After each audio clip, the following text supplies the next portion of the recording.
po ng ginawa nila sa amin, hindi lang po ni Ate Belen, sa lahat po ng magkakapatid. Kasi before, mahihain po talaga kami, sa totoo lang.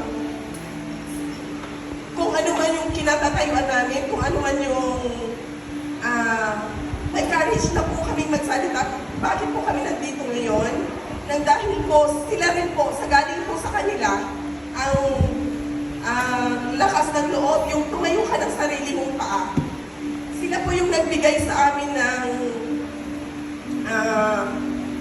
love, support. Hindi namin sila biological parents, but sobra-sobra pa, mas sobra pa po sa biological parents. Ang hirap po pala ng malayo sa family kasi before po ako umuwi, ang tanong po sa akin ng mga kasamahan ko, kasi marami pong Pilipino, sabi, kasi na yung profile picture ko po, pinalitan ko. Then ang sabi sa akin, anong nangyari? Sabi ko, namatay ang tita ko.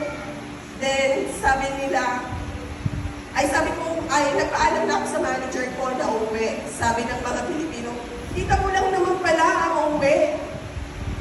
Alam mo yung nandun ka sa kalagitnaan ng trabaho na babagsak yung luha mo na hindi nila alam. Kasi hindi nila alam kung ano yung tita kumbaga tita lang, ba't hindi nila alam kung ano yung punot-tulog na bakit tita sila, ba't naging sobrang-sobra pa sa parents.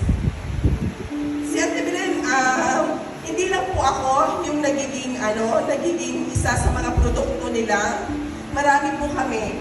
Ate Belen, maraming salamat po sa love, support.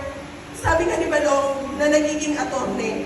Kasi kahit may kasalanan na talagang ipagtatanggol ka niya, bibigyan ka niya ng lakas na yung kailangan mong tumayo sa sarili mong paa. Kaya Ate Belen, we will miss you. We love you and you are always in our heart.